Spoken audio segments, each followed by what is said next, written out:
Welcome to Windows on the World. I'm here with Piers Corbyn. We're going to get an update. Piers. Okay, well, everything's moving fast, and the more you look at it, the more you will understand the disgusting, dishonest, evil manoeuvrings going on by these completely unprincipled opportunists.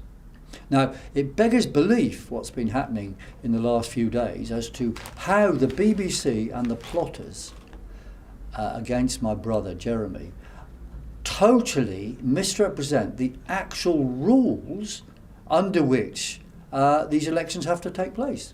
The rules are crystal clear that the incumbent leader does not require any particular number of people. In fact, doesn't require any at all. Is automatically on any ballot paper.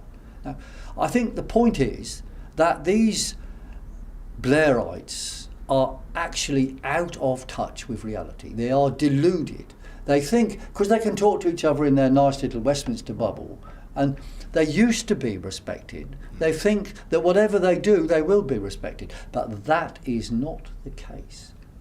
And they've got a lot of trouble coming for them.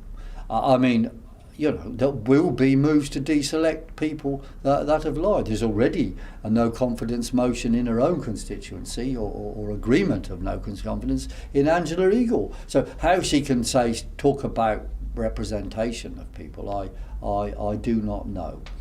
But I think the point is that everybody has to stand firm around the key principles. We stand for democracy. People have joined the Labour Party for democracy. They've stood to keep Corbyn and defend democratic decisions, defend the referendum, because the background to this is about referendum largely. And the key to everything is accountability, accountability, accountability. That is what the Blairites and the BBC are totally scared of. Well, what do you think they'll do, in your opinion, with this amount of desperation to get your brother out? Well, I think the Blairites would rather destroy the Labour Party than have a Labour Party fulfilling its actual true purpose. So if they lose, which they will be talking about moving out, setting up other parties and the like. Now, we're not in the same situation as we were when the social SDP and all those breakaways were formed, because I think the difference now is we've got a great mass membership of largely young, but not entirely young people, across the board people, 100,000. You know, joining in a short space of time. I mean, that is amazing, you know.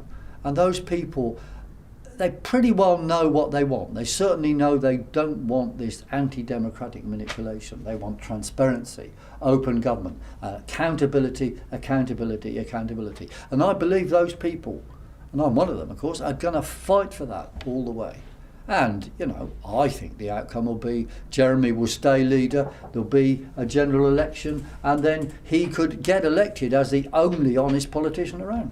Full spotlight is on the propaganda machine. Mm-hmm. So give us just your thoughts of what's going to happen over the next week or so. Well, propaganda machine, that's important, because more people are seeing through it. You see, they have this phrase like Jeremy Corbyn unelectable. Well, hang on.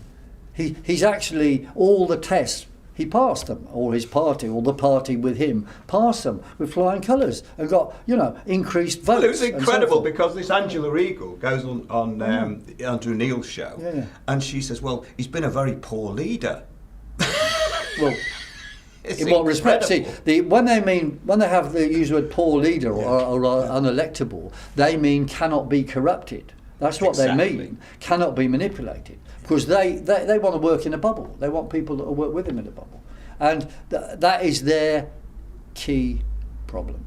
But the way we're going to overcome this corrupt media has to be to build alternative media.